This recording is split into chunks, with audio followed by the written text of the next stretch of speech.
Hello, everyone, and welcome to Encounter Church. My name is Sam. I'm the hospitality director here, and I just want to welcome you to our digital worship experience. This is something we put together every weekend so you can encounter God wherever you are. We'll begin shortly with a message from the scriptures, followed by worship. So we encourage you to stick around after the sermon to join us in worship. But for now, let's listen to this week's message. Hello, everybody, and Happy New Year. It's so good to come to you on the first Sunday of 2022. We're doing something special for the next couple weeks. We announced this on social media earlier in the week, but, with the rise of the Omicron variant and the fact that DC is one of the places with the highest transmission rate and people have been traveling, over the holidays, we are pushing our in-person services couple of weeks into the middle of the month. So this Sunday, January 2nd, and next Sunday, January 9th, we're going to have online-only services. And honestly, the main reason is hoping that, the Omicron variant kind of dies down a little bit, but also to give enough time to everybody to get tested, to get the results from their test, so we can gather back together on the 16th. The hope is that, that we're all keeping each other safe and healthy. With that, the other thing that we announced during our Christmas celebration in December is that when we gather back, we're gathering back in our office space where I'm recording this right now, where we used to meet in the before time. So if you are one of the people that have been, tuning online and you've been maybe wanting to check us out and come join us in person, do it. We would love to have you on January 16th. We're going to start meeting still at 5 p.m. for the month of January. And then our hope is that once February comes, we can actually go back to having morning services. So lots happening in the next couple months here at Encounter, and we're excited for that. Now, with that, what I do in the next couple of weeks is we've been before, all the Christmas break, we were in this long series that we started on the life of Jesus, and we're calling it Jesus, the One and Only. And my goal is to take as long as this needs. It might be months, it might be maybe the whole of 2022, and take a look at every single aspect about the life of Jesus that we can. And right now it works great because it's kind of like the birth narratives of Jesus, kind of like the beginning of the Jesus story. And next Sunday is actually, if you come from a liturgical tradition, is what's considered Epiphany Sunday, when the church remembers the visit of the Magi, after Jesus is born. So we'll look at that next week. This week, though, I want to do something still connected to the life of Jesus that I think it's important. Last time we had one of these talks was for Christmas Eve. We didn't do anything for the 26th. We usually take last Sunday of the year off. But on the 24th, if you tune in, I put up like a short reflection about, the meaning of the Christmas story, the implications of the Christmas story for our lives. And if you listen to that, if you haven't, I invite you to do it. I think the sermon is on our website, on our YouTube page or Facebook page, so you can check it out. But basically, the gist of what I talked about was that one of the things about the Christmas story is that for those of us who believe in Jesus, is this testimony of God's presence and God's solidarity with us in the midst of our pain and our suffering, right? We talked about how, last year was really hard. And in some ways, it was harder than 2020 for different reasons. And that in the midst of that, in the midst of a lot of the suffering that we see, one of the questions that we asked ourselves is, God, where are you? Because life oftentimes, most of the times, I would argue, is really hard. And actually, when you become a Christian or you are a Christian, you believe in God, that belief in God not always makes the fact that life is hard any easier. Actually, sometimes it makes it even harder, right? Because if you don't believe in God and life is hard, well, that's just reality. Life is hard. Well, you believe in God, all of a sudden you have this being that you believe is all-powerful and that you believe is benevolent, and that, people tell you that he loves you, and you look sometimes at your life, or you look around at the suffering of other people, and the natural question to ask is, well, God, where are you? Like, why why is this happening, right? We looked at this verse in the book of Job, where Job was probably like the most famous sufferer in the scriptures. Ask God, God, where are you? And he calls God, you tireless watcher of humanity, which is very, very strong language that he uses for God. But the point Job is trying to make is like, can you see that we're suffering, right? And as Christians, that's an important question. How does what does God do about our pain and our suffering? And what we looked at is that Jesus is God's response to that. The Bible doesn't offer easy answers about why there is suffering in the world. What the Bible does is actually offers us God Himself. That Jesus coming to earth is God stepping into our story and sitting with us in the midst of our pain. And I'll be honest with you, I was a little concerned about that sermon because sometimes it can come across, I don't know how to say, like a little emo, if that makes any sense. Because, it's very like, life is really hard and there's no easy answers, but, God is with us. And I'll be honest, one of the reasons why I share that with you is because I know that for some of you, watching this, life has been really hard. For me, life has been really hard in 2021. For our church community, life has been really hard in 2021. So, there is a comfort that, escapes the easy answers. I'm a little, to be honest with you, allergic to a kind of preaching that can seem like a little bit too optimistic, but it doesn't dig deep into the causes of our suffering. And that's basically like just kind of like why washes it a little bit, like, hey, life is hard, but you don't know like what God is doing in the midst of that. God is working, God is changing you, or that, preaching that like works in cliches, right? Like, God gives His toughest battles to His greatest soldiers. So you're special if something bad is happening to you. Like, God is preparing you for something, and you just wait and you just believe, and you're gonna see like amazing things that God is gonna do in your life. That could very well be true. I'm not saying it won't. The reality is that, let me tell you something. The guy that's preaching that, the woman that's preaching that, they don't know that for a fact. As a matter of fact, I would say that, I've lived long enough and been a pastor long enough to know that a lot of times that's not the case. Like, a lot of times life doesn't always get better immediately. Sometimes it gets hard. Sometimes it gets much harder. Sometimes we think that there is no way things could get worse. And here you go, and then things get worse. Like 2020 to 2021, probably a great example that no, there's no way like the writers of 2020 have any more plot twists, and 2021 shows up with all the craziness that we had last year. You see what I'm saying? So my tendency a lot of times is to try to, with whatever words of comfort I can offer, that they don't have like that empty hope, that's just like positive thinking of like, just keep digging at it and things are gonna get better. But there is also an inherent danger in that kind of preaching, and the inherent danger is that basically I offer you no hope. Not me, but God, right? Like basically Jesus comes into the world and God joins us in our pain, and that's it, right?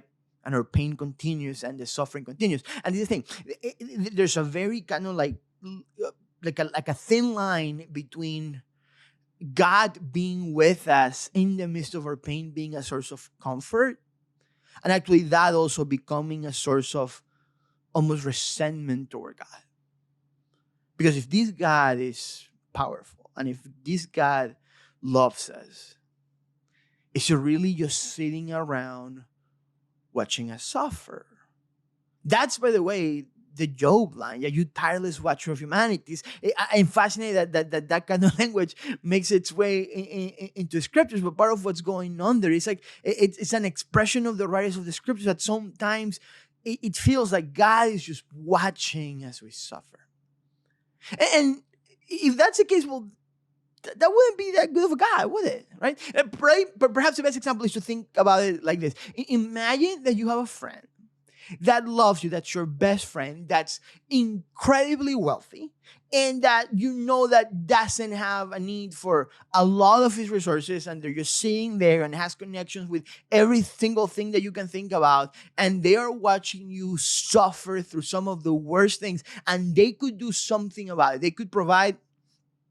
If you're struggling financially to pay rent and you're gonna get out your house, they could take care of that, without giving a thought. Maybe you have a friend that has all of the knowledge in medicine, and you cannot afford a doctor, and they could help you, but for some reason they want. But it's not like they're just aloof. They're sitting with you and they're hanging out with you and they're saying, "I'm so sorry, you're going through this," but they don't do anything. At some point, there's a moment where like the comfort of your friend being there, it can turn into bitterness, because like, can you see my life? Can you see what's going on? You could do something about this if you wanted. Like in a way, believe it or not, if we only think that God is just sitting us with there and watches us suffer, our thinking of God can become like that. It's happened to me, to be honest with you. There have been moments in my life of faith, in my walk, that I'm like, "God, can you see that I am in excruciating pain? And that I have no idea how I'm going to get out of this. And you're just sitting there. Why won't you do something?" And what I want to share with you today, though, is that that's not the full story of what God has done through Jesus in the Christmas story and in the life of Jesus and the death and resurrection of Jesus. That part of what the Christmas story means is not only that God comes into the world as Emmanuel, as God with us, to be with us and to offer us comfort, but actually that comes into the world to do something about our pain. And I want to read you a passage, and this is actually a passage from before the birth of Jesus in the Gospel of Luke. If you're familiar with the story of John the Baptist is Jesus' cousin, and John the Baptist's parents actually, like, John is born before Jesus. So like, the beginning of the Gospel of Luke actually opens with the story of the prophecy about John the Baptist, and then his birth.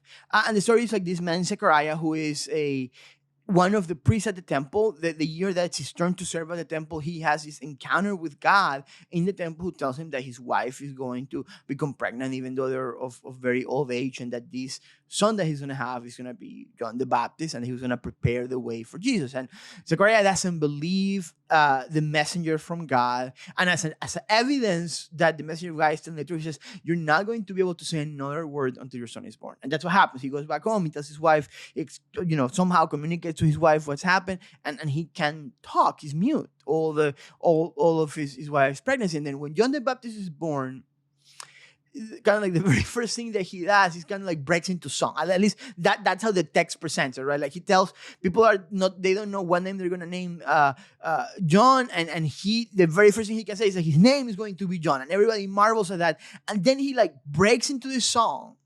And kind of like a musical. Like, we went to see West Side Story over the break, and everybody's like randomly singing. That's kind of what's happening in the passage. And there's a line in that song. It's Luke chapter 1. I just want to read you a couple verses. Verse 76. It says, "And you, my child, will be called a prophet of the Most High.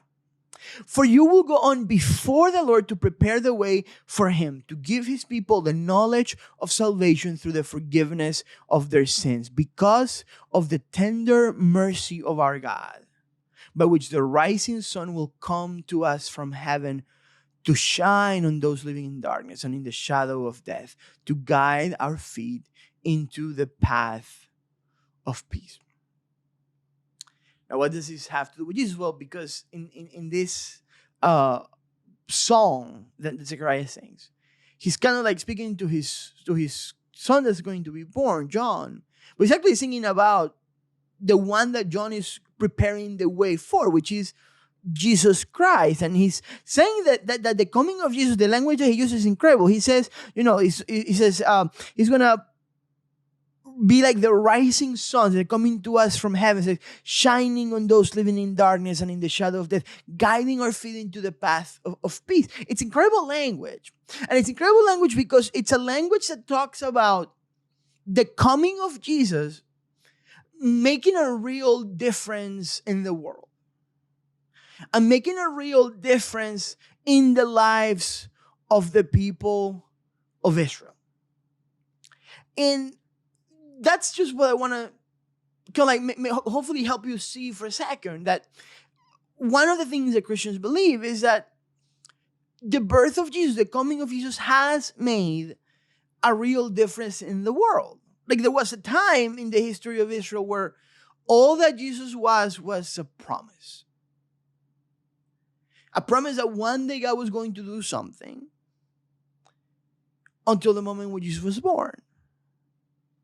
And Jesus lived, and Jesus dies, and Jesus resurrects. That one of the core idea of Christianity is that these are events that happen. Like I don't believe that the stories of the birth and death and resurrection of Jesus are metaphors or fables or myths or analysis of some sort. I actually believe they're true. And the reason why that's important, kind of like in the framework of Christianity, is because that becomes kind of like the anchor for the hope that Christians have. What I mean by that is that, going back to what we're talking about, during Christmas, if all that Jesus is kind of like a presence to comfort us, right? It's just like God kind of like somehow God spiritually becoming present with us and being with us in our pain. That's great. But here's the thing. That doesn't really change anything about our reality. It helps us go through it better, which is important, I guess, but doesn't really give us any source to like hope for anything better, right? And the thing is that from the kind of like beginning of like the Christian communities, after the resurrection of Jesus, those communities were guided by something way bigger than that. Like, they really had this hope that God had done something, and that because God had done that thing, that all of the other promises that God had made were one day going to come to pass. That God was going to one day put an end to suffering and pain in the world. And that, kind of like, if that was true in the macro sense, that somehow in the micro sense, in their own lives, that also made a difference. Like, they could believe that God could heal them. They could believe that God could provide for them. They could believe that God could act in some ways miraculously and intervene in their lives. And the source of all that belief was the fact that they believed that Jesus had come into the world. And the reason I'm telling you this is because if all I had was the hope of the comfort on God, that's a good thing, again, as I said, but that's not all I have. Like what I believe, and what I was worried that maybe what wouldn't have fully come across on Christmas Eve, is that it's not only that God joins me in my pain or my suffering, but somehow in ways that I don't understand, in ways that sometimes it doesn't feel like it, doesn't look like it, that God is already, because of Jesus, doing something in the world that one day will change my reality. I'll change my reality in a number of ways, right? One is that it will change my reality in my eternity. That I really believe that, that the coming of Jesus, the life, death, and resurrection of Jesus, it means eternal life. It means salvation. It means resurrection. It means that all of the ways in which the world is broken right now are not going to last forever. That the pain and the suffering and the sin, like all of these things that right now break our hearts when we look at the news, when we talk to the people that we love, when we see suffering around us, like all those things will change. And it's not just like a spiritual change, it's a real, tangible, physical change. Like the point of the resurrection is just saying, I'm redeeming this material world and everything that's in it. And that's kind of like the core key hope for Christianity, right? And listen, if it's there, if that's just it, if like, hey, nothing in this life is going to ever change or ever get better, but this thing is going to happen in the long run, that gives me hope. That helps me keep going, because I believe that eventually I will see things change and things get better.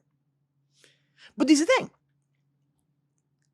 What the early followers of Jesus believed, and what the followers of Jesus have believed for 2,000 years, is that if Jesus was born into the now world, so to speak, right, the world pre-God returning, pre-Jesus putting everything to right. If Jesus was born into the now world, if Jesus died in the now world, if Jesus resurrected in the now world, that means that somehow that goodness, that thing that God is going to do in the future, is through Jesus kind of like seeping in through the now world, through the church. That goodness from the future is kind of like seeping in through the now world, through the Holy Spirit and the work of God. In other words, that it's only that we can have hope for then, but that we can have hope for now. And it's not a hope that everything just fixes itself and becomes a utopia, because that's what we believe, that that's the thing that God is going to accomplish in the future. But that somehow now, in the midst of our pain, that we can believe and hope and expect for God to do something, for God to move. The reason why early church people prayed to God, asking them to heal their sick, wasn't just because they were superstitious or because it was like an empty room. It's because they believed that God had the power to heal their sick.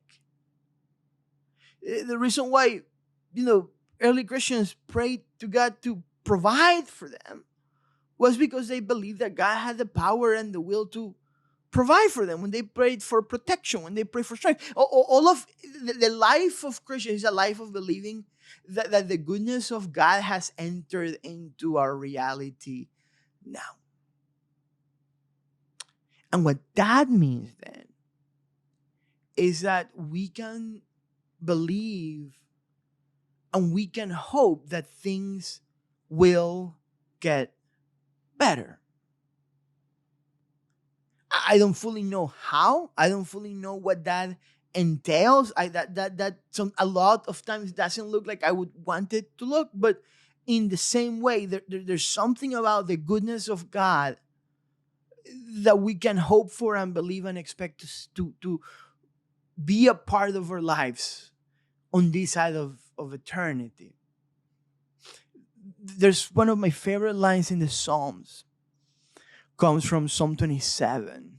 Verse 13 says, I remain confident of this. I will see the goodness of the Lord in the land of the living. That the psalmist believe, listen, I believe that there's a resurrection. And I believe there's a future hope that God will put everything to right. And listen, that's a greater hope. Like, that's the most important thing. And you've heard me preach, if you've heard their sermons before, you've heard me talk about this ad nauseum probably. But sometimes there's a way in which we can kind of like say, okay, we can guarantee that future hope, and we can guarantee like that we can experience God's comfort and presence and peace. And in the middle of that, because life is so hard and because life is so complex and so messy, we don't want to look bad believing that something could change and then it doesn't change. Or we don't want to give people empty hope saying, hey, all of your problems are going to be swept away, which is wise, but it's very easily then to fall into a trap of not offering any hope. That basically life might be hard the rest of your life. Sorry, God's with you. And sometimes that is the case, but that's not how the writers of the Bible think about God. That's not how Jesus talks about his Father. That's not how the New Testament Christians believed in God. Like, they really had this faith and hope and belief that God could act on their behalf, that God could move, that things would get better, that suffering wouldn't last forever, that pain wouldn't last forever, that in the midst of whatever the darkest of circumstances that they were facing, that they would see the goodness of God in the land of the living. I follow on Twitter this couple. I want to take their privacy, kind of like a Christian writer, and his first wife died of cancer, and eventually he ended up remarrying to a woman whose husband also died. So they were both, we were sometimes kind of like happy people that have the same life experience. So they got remarried. And this year, they welcomed the world a baby, and I was really happy to see that for them, and they were posting about it, and I think it was early this morning actually. The wife posted a picture of their baby, and she comments and she says like, the goodness of God in the land of the living. A few weeks ago, when the baby was born, the husband had posted and just saying, listen, like I'm very familiar with pain and with suffering. But he's holding his child. He say, I think I'm going to camp out on the land of goodness for a little bit. And today he was also mentioning how for him, hospitals were always associated with death and with pain, because that was his experience during his wife's cancer. But now his freshest memory of a hospital is not a memory of pain. It's a memory of what? Of life. You see that? The goodness of God in the land of the living. That the Bible doesn't promise anybody that all of our problems are going to magically disappear. The Bible doesn't promise anybody that, listen, all the things that you struggle with in this life, that one day all of them will just go away, and your ideal of prosperity and blessing, that will happen, and the things that you struggle with will just, stop being a problem. It does promise the goodness of God in the land of the living. And what that means is, at least what I have to believe it means. I could be wrong. I could be monumentally wrong on this, but I don't really think I am. And also, like, this is just how I've decided to live my life, believing that things will get better. I may never be rich. I may never, have all of the things I want, but things will get better. In the darkest moments, in the moments where things seem the hardest and most difficult, things will get better. I will see the goodness of God in the land of the living.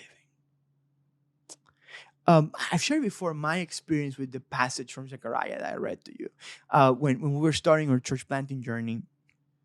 I was about to start this year-long residency at another church, and the way it worked is that you had to raise part of your salary through monthly financial support from other people, kind of like if you're a missionary. And the thing was about to start, and we're like hundreds of dollars a month short of the amount of money that we needed, and I had no idea what I was going to do. And for weeks now, I was praying, and at that moment, my devotional life, I was using the Book of Common Prayer, like the daily office from the Anglican tradition. And what it is basically is a lot of like Bible readings that you just repeat day after day after day after day. One of those readings is something called the Benedictus. And the Benedictus is actually the Song of Zechariah that we read today. And a slightly different translation, but it's basically that, right? So like every day for weeks, I'm reading this thing. And in one of kind of like the opening prayers, like, one of the things that the prayer book says is this idea, one line from this passage, right? It says, in the tender compassion of our God, says, the dawn from on high shall break upon us. And it's just part of the line. And you repeat that as a refrain throughout your morning prayers for weeks, right? And I've been praying this for weeks, and the weekend before I'm about to start my residency, I just have this moment of this crisis of faith, and I'm like just breakdown crying, like, God, I have no idea what I'm going to do. I believe that you sent us here. I believe that this is your will. I have no idea how I'm going to face this.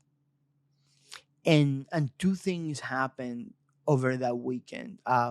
A good friend came to visit me. He had just moved closer to our area. We didn't know anybody at that point. We didn't know who was gonna kind of like be part of like our early church core team. And he says, "Hey, me and my wife moved. Took me out for a drink." And he's like, "Hey, man, like I just want you to know, we're excited for you guys to start. Want to be a part of that." And that was like this jolt of like adrenaline and hope in a really dreary week. And then a friend of ours mailed us a check exactly for the amount that we needed for that month. Incredible. And I'm very grateful, praying, whatever. Monday comes along, and I'm having a crisis of faith right away again, right? Because I'm like, God, like, yes, you provided for this month, but like, we still have like, a year left of this. What are we going to do? Where's money? Like just this profound anxiety and fear. And in the middle of the prayer, my friend calls me on the phone, and I think probably did the wrong thing, but like, you send us a check covering like a lot of like, or need for that month. I'm gonna take your call. So like I take my friend's call, interrupting my prayer time.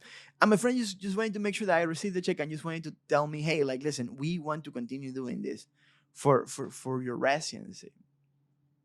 And I can't believe that I'm hearing that, just like tears coming down my face.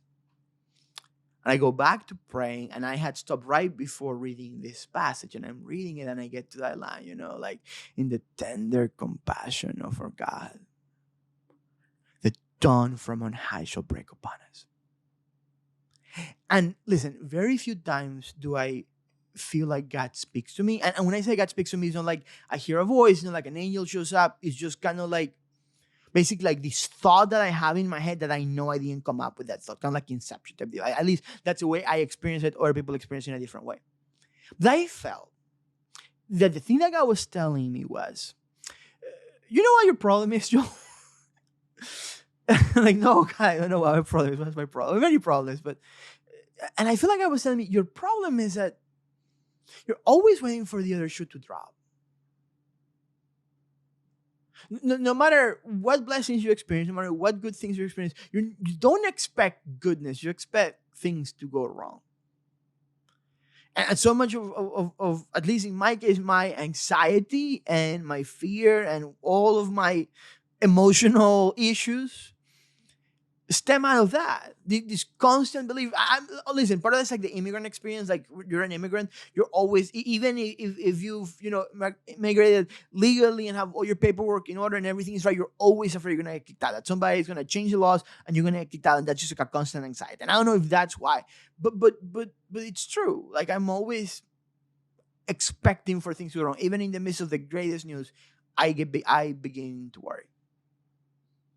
And I feel like I was saying, like, Zechariah is writing this song before John the Baptist is born, before Jesus is born, having no full concept of the thing that Jesus was going to do in the world, believing that the promise of this child, that the fact that John had been born, it meant that God kept his promises.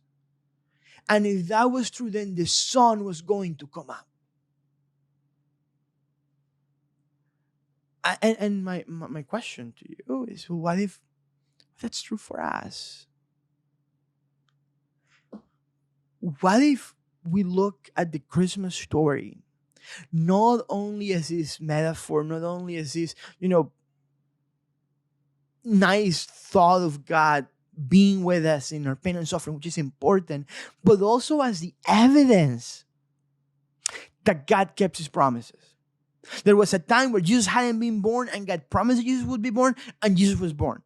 There was a time where Jesus hadn't died for our sins, but Jesus has died for our sins. And there was a time where Jesus was dead, but Jesus is now alive. You see that? Like, all of these things that we believe, if they're true, then they're just not these nice stories meant to give us comfort. They're also evidence of God's goodness and something that happened in this life, in the now, that we have seen the goodness of God in the land of the living.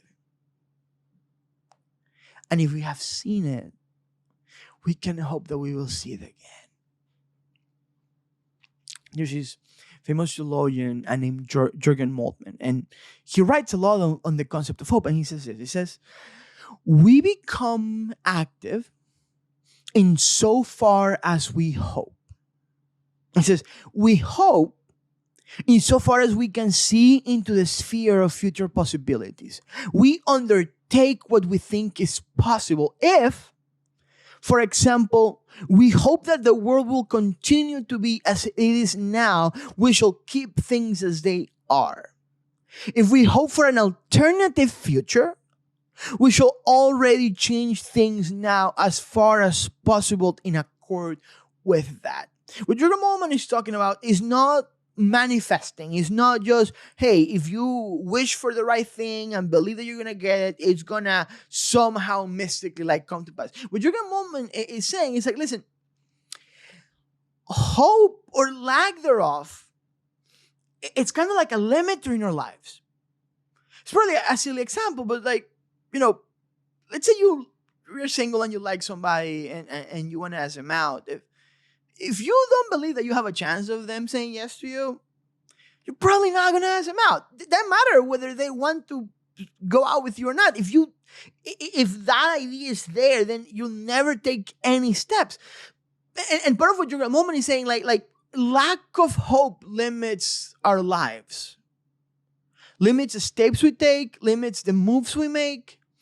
It's almost like we need a hope to fuel our future. And the hope that we have as Christians is not just empty hope. It's not just positive thinking. It's not just optimism. It's real hope. It is the hope that Jesus is real, that Jesus was born, that Jesus lived, that Jesus died, that Jesus resurrected. And if that's true, then we shall see the goodness of God in the land of the living.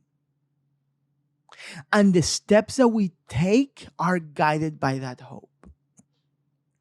And the reason why I'm sharing all of this with you is because if you're like me, hope you're not, but if you're anything like me, you're afraid of hoping for anything better for 2022.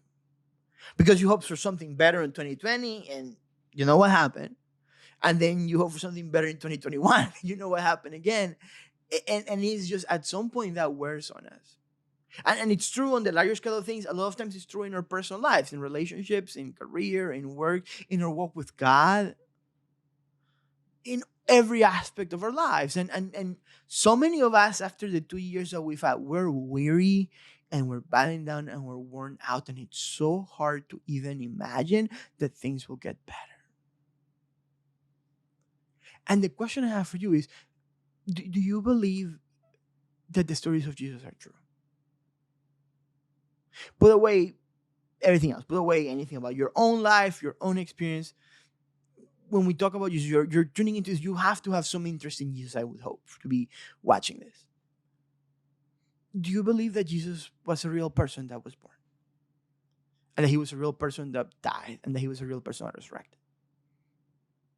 If you believe that, that's the core evidence of God's goodness in the land of the living. That God has done something in history in the now. And if God did that, if God kept his promises then, why not trust him and believe that things will get better? I have no idea the full extent of what that means. I have no idea if the thing that you've been struggling with for years will stop. Maybe it will, maybe it won't. I don't know if that particular relationship would heal itself. I really don't. I don't want to offer empty promises. At the same time, I look at the scriptures, I look at God, and look at what God has done, and God says that we will see his goodness in the land of the living. And I have to cling to that hope. And I get up in the morning believing in that. And I, take the steps of faith that I take in my life, believing in that. I love my wife and my son, believing in that we shall see the goodness of God in the land of the living. Because if we weren't, what are we even doing here? Friends, my hope as we enter now 2022 is that this is a year where we see the goodness of God in the land of the living. And I believe that not just out of sheer optimism, not just out of sheer positive thinking. I believe that because I believe in the Christmas story. Because I believe that roughly 2,000 years ago, this teenage girl and her carpenter husband had a baby. And that has made all the difference in history. So, my friends, may you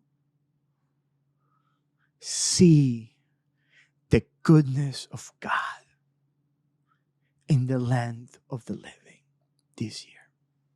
Grace and peace. Hello again. We hope that this message was a blessing to you and is helpful on your faith journey.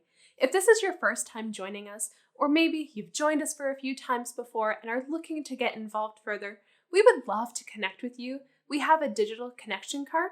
You can go to encounterdc.com/connect. For every connection card we receive, we set aside some money to do some good in our community. We also have a special gift for you for filling out a card. You can share as much or as little information as you like, ask us any questions, and find out how you can get involved in the life of the church.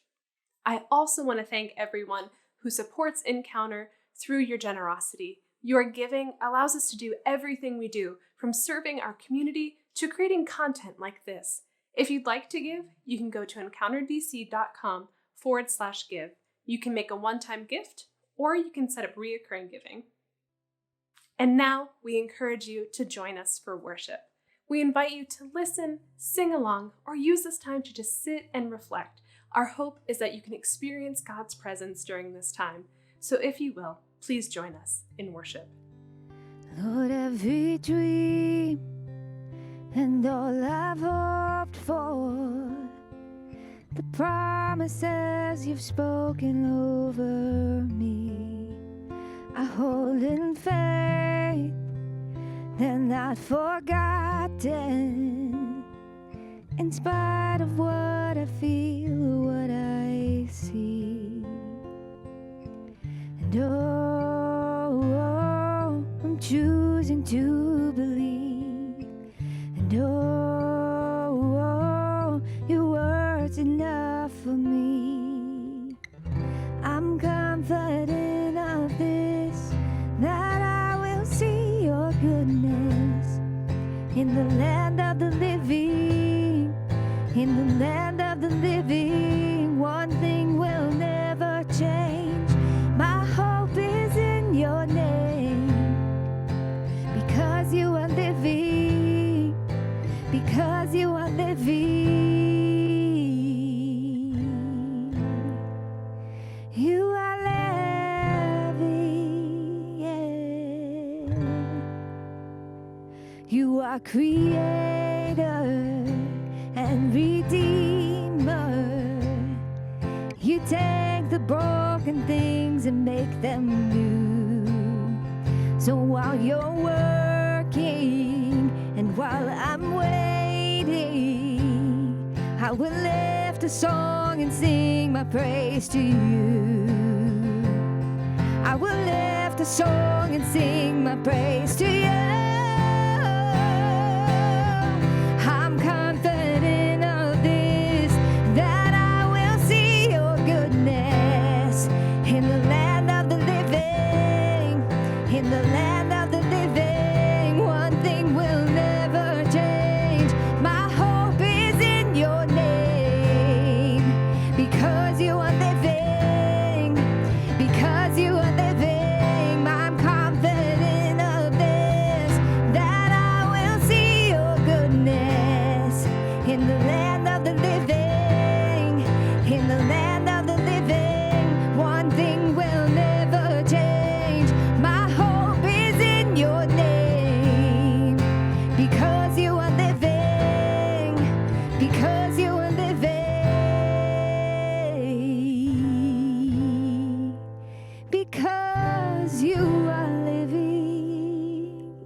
Never made a promise you couldn't keep.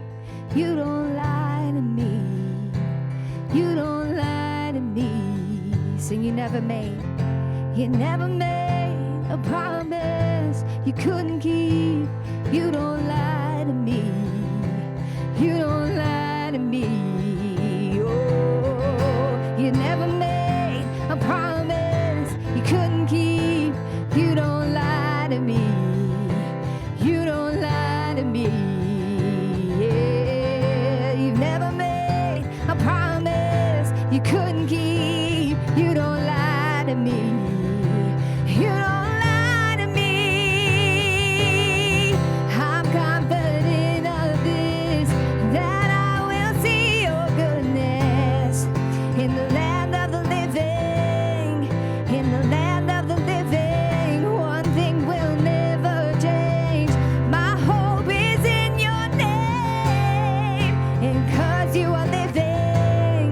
because